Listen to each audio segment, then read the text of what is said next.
Everyone, welcome back to my channel UGC Net and JRF with Jayanti. Hope you all are doing very well. And today's video is for you if your paper 2 is commerce. Okay, अगर आपका जो paper 2 है UGC Net का वो commerce है, then today's video is for you only. As we are having a commerce marathon, commerce के जो सभी units में से कुछ important topics I have collected to go through in today's video because you are having your commerce exam, right? So we will be try to do a quick and short revision of the important topics. Commerce में बहुत सारा कुछ है पढ़ने के लिए. आपका paper 2 जो कॉमर्स है उसका सिलेबस बहुत वास्ट है. You have to learn so many things, but I have selected some topics which are really important as per the exam basis and exam analysis. So you should go through these topics at least once. Okay, so अगर आपने बहुत अच्छे से commerce की तैयारी कर ली है, then you can just play it in double speed and have a quick revision of all these topics. And अगर आपकी कॉमर्स की तैयारी अच्छे से नहीं हुई है, please go through the video like and read each and every topic and try to understand at least so that you can answer the questions. Okay, so this video is for paper 2 commerce. We'll be having some important topics which you must watch before your exam. So if you are new to my channel, then please subscribe to it and hit the bell icon. Myself Jayanti. I have cracked UGC NET and JRF in commerce, and I have been working as UGC NET faculty, and currently I am also a research scholar. So that's about me. Please subscribe to my channel if you are also preparing for UGC NET and JRF. Now let's come to the topics one by one. We will be like trying to be a bit quicker because there is not so much time to discuss and like explain everything in detail. We will try to cover as much as we can in the time limit. So let's try to cover the topics one by one.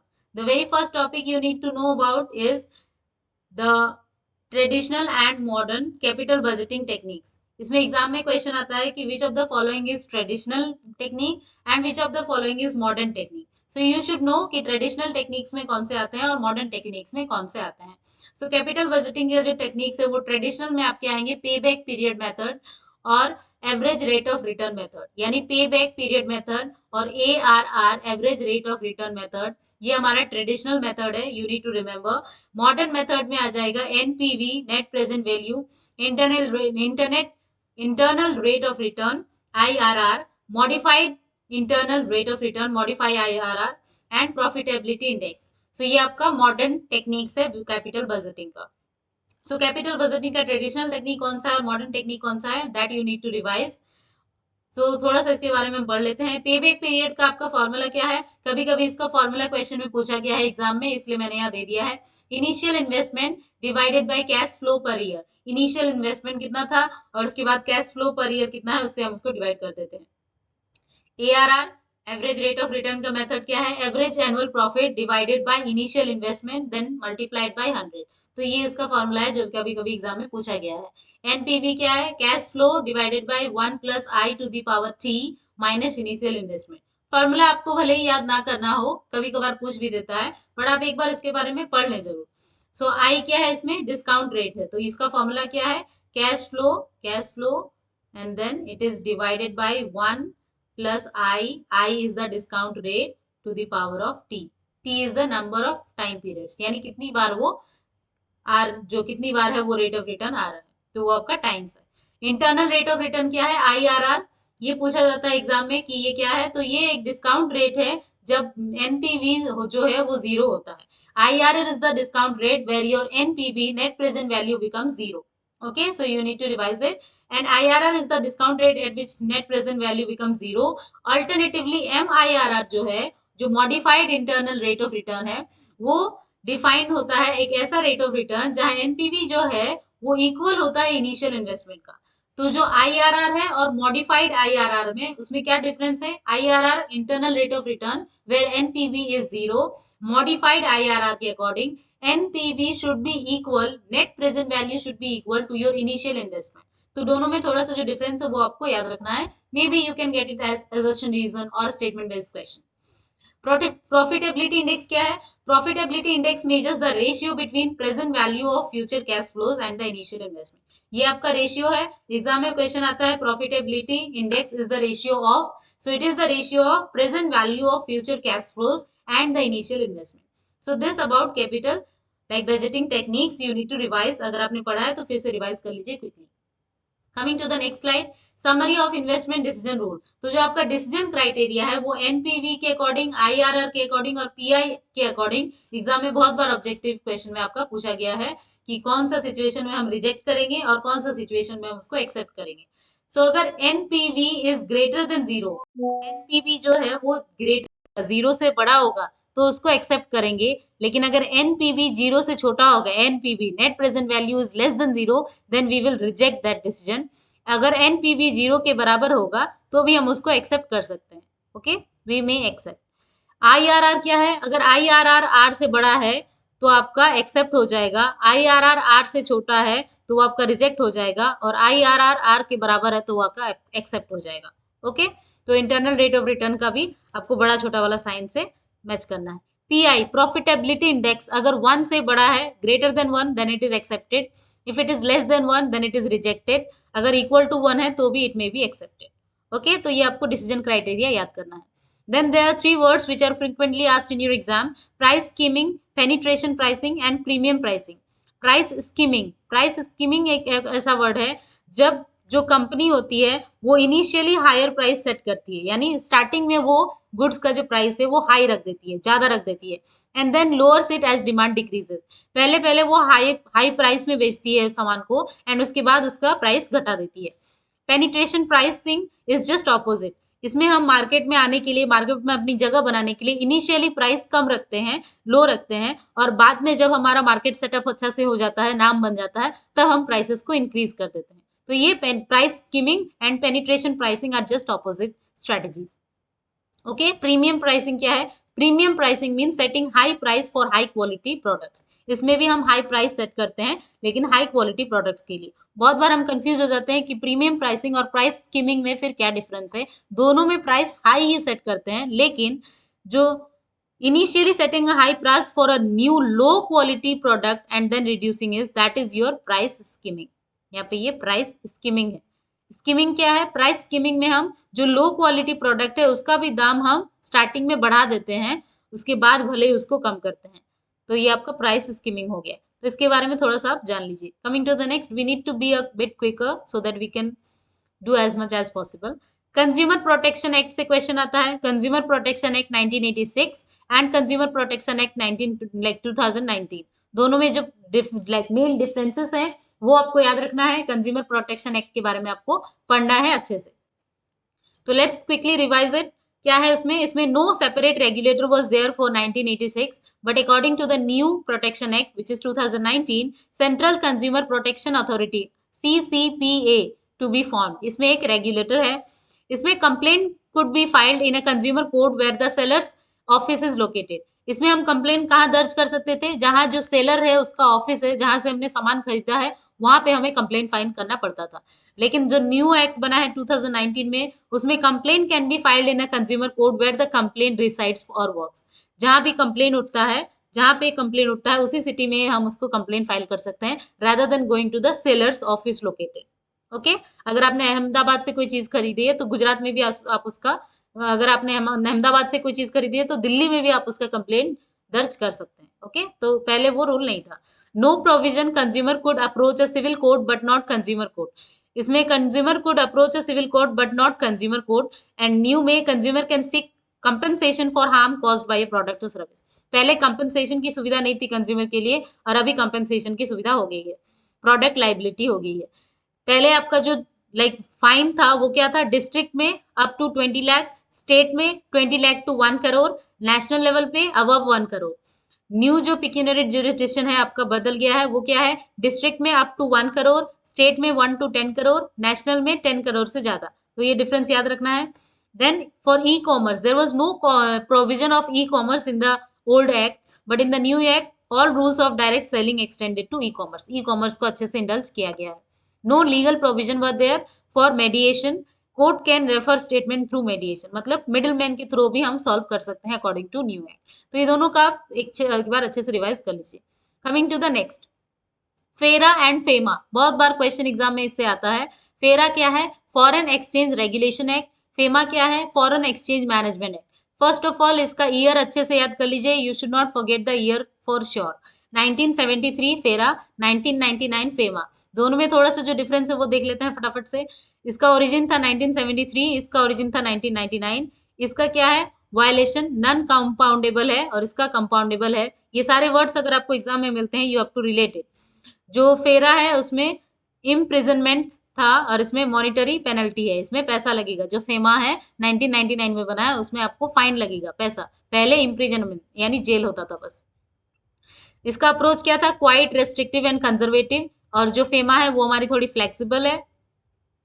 जो foreign exchange reserve था वो challenging था, ये satisfactory है, यानी इसमें थोड़ा सा डेवलपमेंट हुआ है, अच्छा हुआ है। रेसिडेंशियल स्टेटस, जो सिटीजन्स है वो थे इसमें, जो residential status more than 6 months, अगर आप किसी जगह पे 6 मंथ से ज्यादा रह गए तो आपको उस जगह का रेसिडेंशियल स्टेटस दिया जाएगा। लेकिन पहले उसके सिर्फ सिटीजन को ही रेसिडेंशियल स्टेटस में माना जाता था अकॉर्डिंग टू फेरा। इसमें सेक्शन है 81, इसमें सेक्शन है 49, which is very important point, the last one. किसमें कितने सेक्शन है उसका ईयर अच्छे से याद रखना है। Coming to the next slide, entry modes types in international business. International business में एंट्री करने के जो तरीके हैं उससे भी क्वेश्चन आपके आते हैं, तो आप उसको पढ़ लीजिए। Here we are just trying to focus on important topics which you can learn in detail. अगर आपके पास टाइम है अच्छे से रिवाइज कर सकते हैं। एक्सपोर्ट में क्या आ जाएगा, direct export, indirect export. Licensing types आपको याद कर लेने हैं, franchising, management contract, then turnkey operations, ये रिवाइज कर लेना है। इन्वेस्टमेंट टाइप्स में portfolio and FDI, foreign direct investment, इससे भी क्वेश्चन आता है। कमिंग टू द नेक्स्ट, इसमें आपका रिस्क जैसे जैसे बढ़ता है रिटर्न्स भी बढ़ता है, तो सबसे कम रिस्क और रिटर्न इनडायरेक्ट एक्सपोर्टिंग में होता है। ये आपको सीक्वेंस में याद करना है, क्योंकि एग्जाम में सीक्वेंस पूछा गया था according to risk and return, like arrange the following entry modes in sequence. तो आपको याद रखना है सबसे कम रिस्क और रिटर्न है इनडायरेक्ट एक्सपोर्टिंग में, उसके बाद है licensing and franchising, direct exporting, joint venture, direct investment. Direct investment में सबसे ज्यादा रिटर्न्स भी हैं और रिस्क भी हैं, as much as risk as much as return. Next, tariffs and non tariffs question आते हैं। ये दोनों का क्या मीनिंग हो गया, टैरिफ और नॉन टैरिफ बैरियर्स हैं। बैरियर्स क्या है, वो आपके दो बैरियर्स हैं that government impose to control international trade. International trade यानी बहुत ज्यादा इंपोर्ट अगर हो रहा है, बहुत ज्यादा इंपोर्ट एक्सपोर्ट को कंट्रोल करने के लिए कुछ बैरियर्स लगाती है government, which can be tariff barrier और non tariff barrier. Tariff barrier में क्या आ जाएगा, टैरिफ्स और duties that governments impose on imports to increase government revenue and protect domestic companies. इसमें जो मॉनिटरी वैल्यू वाले हो गए, यानी आपको फाइन लगेगा, पेनल्टी लगेगा, पैसा लगेगा, कुछ टैक्स लगेगा, कुछ भी मनी से रिलेटेड जो हो गया वो आपके टैरिफ बैरियर हो गए। नॉन टैरिफ बैरियर में they are regulations that apply to goods and make it more difficult to import them. इसमें ऐसा कुछ नॉन टैरिफ बैरियर मीन्स आपका जो रेगुलेशंस है वो ऐसा कुछ हो जाएगा जिससे आपका इंटरनेशनल ट्रेड करना मुश्किल हो जाएगा। Okay, it doesn't include any penalty or fine, but it includes all the like regulations जो आपको import करने में बाधा डालते हैं। तो rules और regulation, non tariff barrier, money, tax, income, fine, penalty, they are tariff barriers. Clear? Coming to the next slide, इसमें मैंने दे दिए हैं आपको सारे जो भी tariff barrier and non tariff barrier के एग्जांपल हो सकते हैं। एग्जाम में आपको ये नाम से पूछा जाता है कि is it the tariff barrier और non tariff barrier. Tariff means related to tax, duty, money. Non tariff means non monetary, just the regulations और स्ट्रिक्टनेस, एनी रूल्स जो आप बना रहे हो जिससे आपका इंपोर्ट कंट्रोल हो सके। तो टैरिफ बैरियर में आ जाएगा specific duty, ad valorem duty, anti dumping duty, then alternative duty, ये सारे आपके हो जाएंगे, आप एक बार पढ़ लीजिए। नॉन टैरिफ बैरियर में आपका जाएगा quota, foreign exchange regulation, technical and administrative regulation, consumer formalities, जो भी फॉर्मेलिटी रेगुलेशन है जो आपके इंपोर्ट को कंट्रोल करते हैं, जो आपको इंपोर्ट को सीमित करते हैं, वो आपका नॉन टैरिफ बैरियर हो गया। तो ये आप इसमें आपकी एग्जाम्पल पढ़ सकते हैं। Coming to the next slide, trading block. Trading block से क्वेश्चन आता है, what is trading block. Trading block is a group of countries that work together to provide special deals for trading. ये एक group होता है countries का जो आपस में काम करते हैं एक दूसरे के हेल्प करने के लिए, एक दूसरे के प्रॉफिट के लिए। So it's a group of countries who trade all together. Okay, this promotes trade between specific countries with in the block. ये एक ग्रुप जैसा बन जाता है और उस ग्रुप के कंट्रीज आपस में बहुत ज्यादा ट्रेड करते हैं, बाहर के कंट्रीज को इसमें शामिल नहीं करते हैं, तो ऐसा है।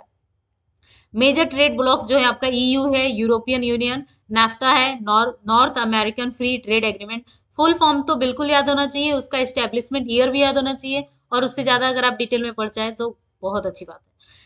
ओपेक क्या है? Organisation of petroleum exporting countries. ASEAN क्या है? Association of south east Asian nations. SAARC है आपका south Asian association for regional cooperation. Then Mercosur से क्वेश्चन बहुत बार आता है, which is Mercado Comun del Conosur, also known as southern common markets. ये क्वेश्चन पूछा गया था कि also known as what? Mercosur also known as southern common markets, SCCM। तो ये आपके जो मेजर ट्रेड ब्लॉक्स है, इसके बारे में आप थोड़ा सा पढ़ के जाइए।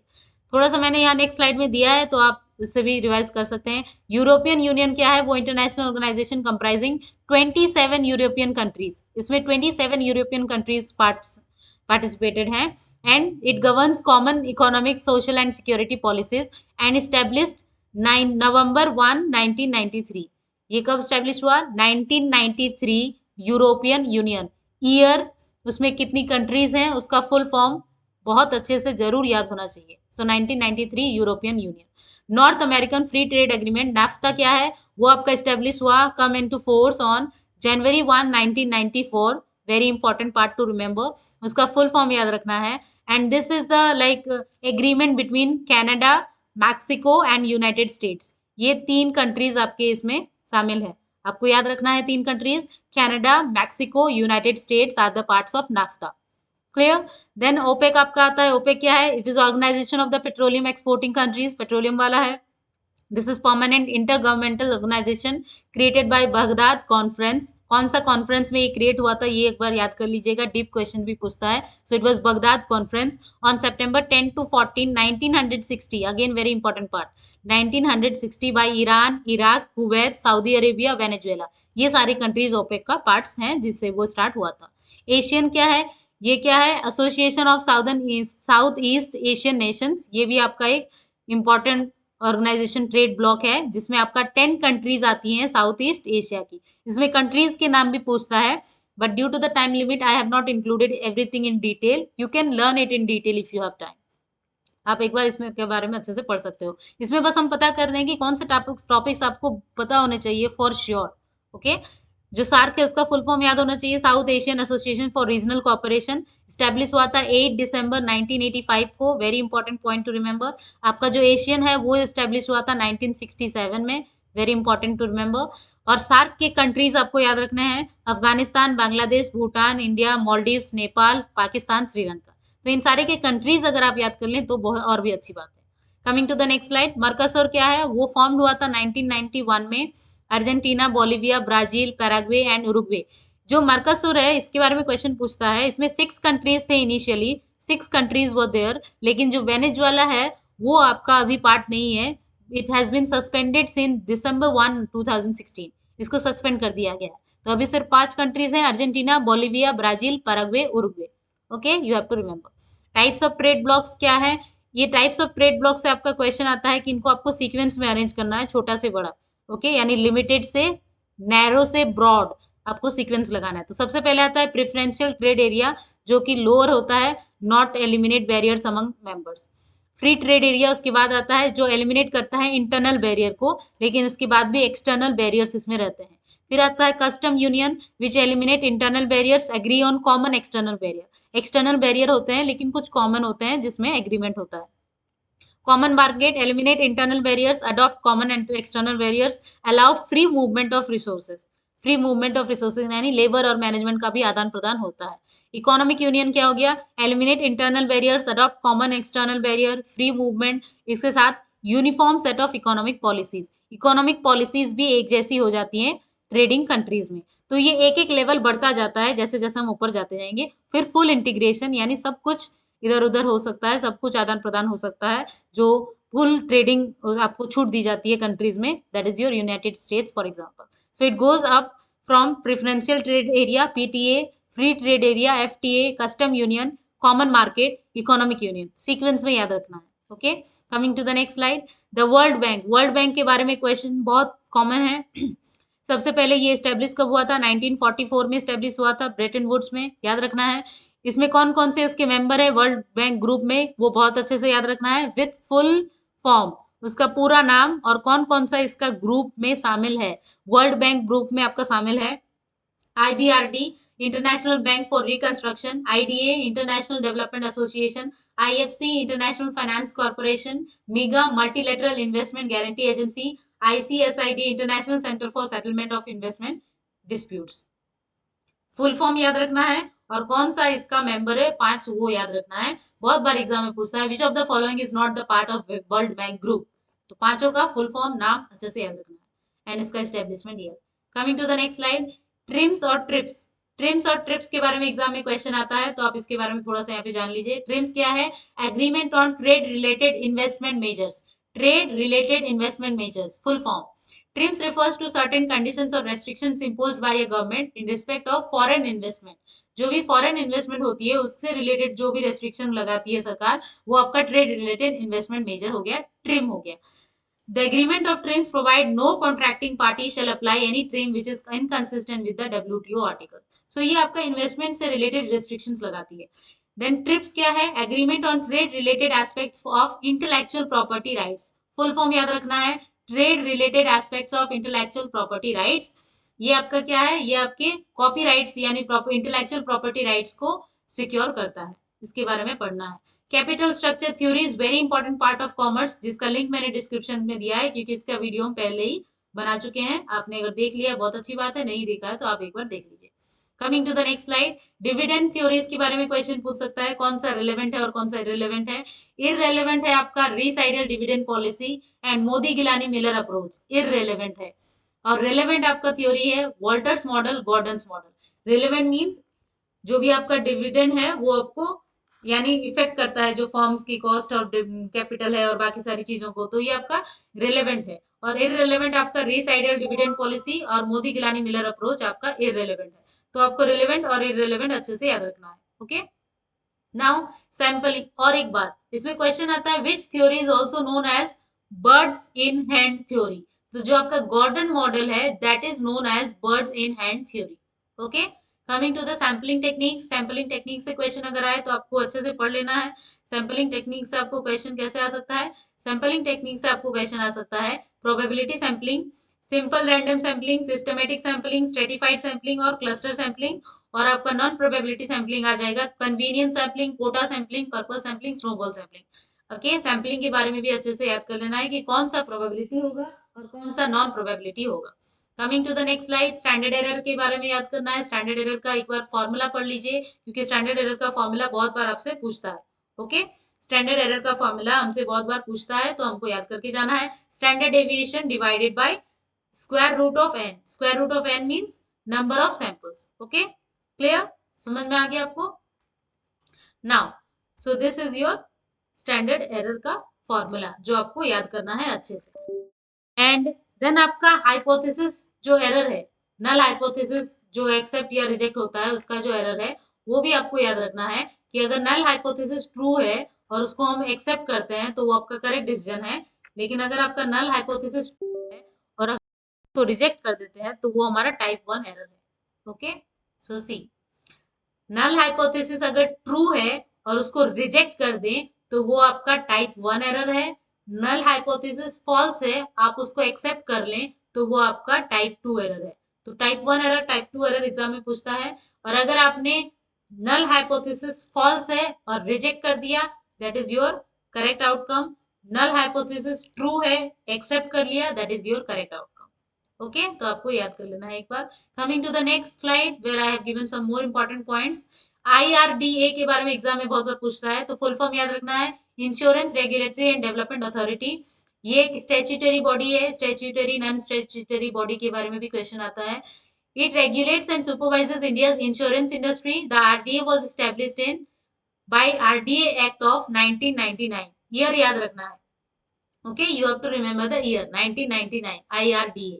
राइट टू इंफॉर्मेशन एक्ट के बारे में भी आप थोड़ा सा पढ़ लीजिए। Right to information act, RTI act 2005, इसके बारे में थोड़ा सा पढ़ लीजिए। वो क्या है? This was promulgated in 2005 to promote transparency and accountability in the working of every public authority. Right to information means जो इन्फॉर्मेशन आपको पाने का अधिकार है वो आप पा सकते हैं according to legal status as well. Section 3 जो है इसका, वो right to information, right to information act of 2005 का सेक्शन 3 जो है वो क्या बताता है? That all Indian citizen have the right to information subject to provisions of act. यानी सभी इंडियन सिटीजन को इंफॉर्मेशन पाने का अधिकार है according to section 3 of Act 2005. GST के बारे में थोड़ा पढ़ लीजिए। जीएसटी का full form goods and service tax. It is an indirect tax which has replaced many indirect taxes. पहले जो बहुत सारे इनडायरेक्ट टैक्स थे उसको मिक्स करके जीएसटी बनाया गया है। Okay, for example excise duty, VAT, service tax जो पहले थी वो अब नहीं है। Goods and service tax act was passed in the parliament on 29 March 2017 and came into effect on 1 July 2017। आपको कब इफेक्ट में आया वो अच्छे से याद रखना है, don't forget the date and year. Next slide. Difference between the types of GST. CGST, SGST, IGST, UTGST.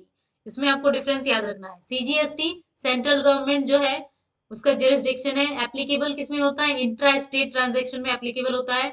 And जो बेनिफिट मिलता है वो सेंट्रल गवर्नमेंट को मिलता है। Okay. SGST state government applicable होता है। Intra state transaction state government को इसका बेनिफिट मिलता है। IGST सेंट्रल गवर्नमेंट इसका जुरिस्डिक्शन है। इंटर स्टेट ट्रांजेक्शन अलग अलग स्टेट अलग अलग कंट्रीज में इसका ट्रांजेक्शन होता है तो आईजीएसटी लगता है। इसका अथॉरिटी जो बेनिफिट होता है बेनिफिट उसको सेंट्रल गवर्नमेंट को मिलता है। यूटीजीएसटी यूनियन टेरिटरी वाला है आपका, यूनियन टेरिटरी गवर्नमेंट है उसका जुरिस्डिक्शन है। And intra union territory transaction, union territories के बीच में अगर कोई ट्रांजेक्शन हो रहा है तो आपका यूटीजीएसटी लगता है। तो जीएसटी के बारे में अब आप थोड़ा पढ़ लीजिए। Coming to the non GST goods, exam में बहुत बार पूछता है which of the following is not a GST goods, like in which goods GST is not applicable. So GST is not applicable on petroleum crude, high speed diesel, motor spirit commonly known as petrol, natural gas, aviation terminal fuel and alcoholic liquor for human consumption. ये सारी चीजों में GST आपका applicable नहीं है। Then जो pan card का आपका नंबर है GSTIN फॉर्मेट, उसमें पूछता है कि फर्स्ट नंबर क्या दर्शाता है, सेकंड नंबर क्या दर्शाता है, स्टेट क्या दर्शाता है। तो फॉर्मेट ऑफ GSTIN आपको याद रखना है। जो फर्स्ट दो नंबर है वो आपका स्टेट कोड है। उसके बाद 1 2 3 4 5 6 7 8 9 10, उसके बाद बीच के जो 10 हैं वो आपका पैन है, परमानेंट अकाउंट नंबर है। उसके बाद 1 जो है वो आपका entity number of the same PAN holder in a state, आपका जो स्टेट है उसके आप कितने नंबर के होल्डर हैं। एंड जो नेक्स्ट है Z, alphabet Z by default, वो आपका बाय डिफॉल्ट होता है, आपके सबके कार्ड में वो जेड नंबर होगा। 5 जो है वो सम का डिजिट होता है, चेक सम डिजिट। तो ये आपका फॉर्मेट आपको याद रखना है जीएसटीआईएन का जो पूछता है एग्जाम में। नेक्स्ट, जीएसटीआर जो रिटर्न है वो किसके द्वारा फिल किए जाते हैं, कौन से वाले, एंड उसका फिलिंग कैसे होता है वो यहाँ पे दिया हुआ है। GSTR 1 every GST registered dealer and its filed monthly और quarterly. GSTR 2 every GST registered dealer suspended, okay, it has been suspended monthly. GSTR 3B casual and normal GST taxpayer filled monthly and quarterly। वैसे ही GSTR 4 5 5A ये सारा एक बार आप इसमें slide में पढ़ लीजिए। The last one is very important and unique. GSTR 11 जो है person having unique identity number UIN, it is filled 28th of next month. जैसे जुलाई का 28 अगस्त में भरेंगे, सितंबर का 28 अक्टूबर में भरेंगे, तो ऐसा। तो ये आप एक बार पढ़ लीजिए। Next, as a tax payer there are 5 major categories heads of income. ये भी एक बहुत इंपॉर्टेंट टॉपिक है जिसके बारे में आपको पढ़ना है। Income from salary, income from house properties, income from profit और gains, income from capital gains, income from other sources. कौन से 5 हेड हैं, 5 हेड के अंदर कौन कौन सा सोर्स आएगा वो अगर आपने पढ़ लिया है बहुत अच्छी बात है, और अगर आपने नहीं पढ़ा है तो आप एक बार पढ़ लीजिए इसके बारे में। Okay, coming to the types of ITR. ITR का नाम क्या है, ITR 3 का नाम क्या है, ऐसा बहुत बार एग्जाम में पूछता है। तो ITR 1 का नाम है सहज, सहज, और ITR 4 का नाम है सुगम। नाम बहुत अच्छे से याद रखना है, ITR 1 सहज, ITR 4 सुगम। ITR 1 क्या है, जो भी रेसिडेंट इंडिविजुअल है उनका जिनका जो इनकम है 50 लाख से कम है, ओके, वो इसमें फाइल करते हैं। Okay, salary 1 house property agriculture income 5,000 से कम है तो वो आपका ITR 1 फाइल करेंगे। ITR 2 किसके लिए है, individual with the income more than 50 lakh, 50 lakh से ज्यादा इनकम है तो आप ITR 2 फाइल करेंगे, जिसमें आपका सैलरी होगा, इनकम कहाँ से मिलेगा, सैलरी से, more than 1 house property, agriculture income can be more than 5,000, तो उसमें आप ITR 2 भरेंगे। ITR 3 individuals and HUF Hindu undivided family with income from business और profession, partnership firm, all source of income including speculative income, ये आपका ITR 3 file करेंगे। ITR 4 का नाम सुगम है, जो individual HUF form with income भर सकते हैं जिनका इनकम 50 लाख तक है बिजनेस या प्रोफेशन से। ओके, तो ये अगर चीजें आप पहले ही पढ़ चुके हैं तो आपको इजी लगेगा, अगर आप पहले नहीं पढ़ चुके हैं तो it will be a bit difficult and confusing to understand. But we have to be quick as we are revising for an exam. We don't have enough time, right? ITR 5 किसके द्वारा भरा जाएगा? Firms, LLP, AOP, BOI, body of individuals. ITR 6 companies के द्वारा. ITR 7 trust के द्वारा. कौन सा किसके द्वारा भरा जाना है, कौन किसके द्वारा फिल होगा, वो आप एक बार जरूर याद कर लीजिए. Coming to the next slide. General management theories के बारे में क्वेश्चन बहुत बार पूछता है. F Taylor is your theory of scientific management. F Taylor ने क्या दिया है? साइंटिफिक मैनेजमेंट का थ्योरी दिया है, जिसमें टाइम एंड मोशन स्टडी है, डिफरेंशियल पीस रेट प्लान है. Henry Fayol has given administrative theory. आपको नाम याद रखना है, administrative theory. 14 principles of management have been given by Henry Fayol. Max Weber ने आपका दिया है ब्यूरोक्रेटिक थ्योरी. जो ब्यूरोक्रेटिक थ्योरी है that is given by Max Weber. Division of labour, formal structure, management by rules. Elton Mayo जो है उन्होंने behavioural theory of management दिया है. बहुत सारी ऐसी थ्योरीज है जो आपको याद करना है, but as of now you just learn about these four. Elton Mayo ने बिहेवियरल थ्योरी ऑफ मैनेजमेंट दिया है. Okay, coming to the next slide. Job analysis, job description, job specification, इससे क्वेश्चन बहुत बार पूछता है. सो जॉब एनालिसिस यानी किसी भी जॉब को एनालाइज करना. उसमें दो पार्ट्स हो सकते हैं, job description and job specification. Job description में क्या क्या आता है, एग्जाम में स्टेटमेंट बेस्ड क्वेश्चन में होता है. Job description includes what? So job description means job का टाइटल, जॉब का लोकेशन, जॉब की summary, reporting to what, working condition, job duties like machines to be use and hazards. जो भी आपका उसमें मतलब का प्रिकॉशंस है, जॉब का कंडीशन है, जॉब का लोकेशन है, जॉब का टाइटल है. एक्चुअल में जॉब है क्या, कैसा जॉब है, वो आपका जॉब डिस्क्रिप्शन है. जॉब स्पेसिफिकेशन क्या होता है? जॉब स्पेसिफिकेशन मींस उस जॉब को करने के लिए कौन सा आदमी चाहिए, कौन सी क्वालिटीज चाहिए.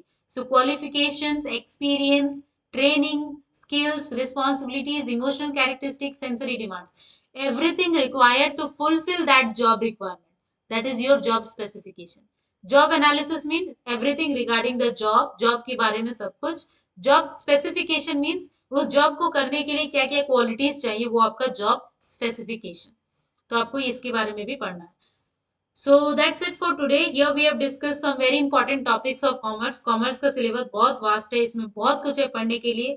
बट जो भी आज हमने पढ़ा, hope you find it helpful. Hope आपको थोड़ा बहुत समझ आया एंड आपके काम आए. You find it informative. If you do then please like and share with your friends and also put it in the comment box whatever you feel. I would love to see your comments and keep learning. Hope your exam will be like super exam for you. All the very best and see you again with a very informative video. Thank you so much for watching the video. See you again very soon. Bye bye.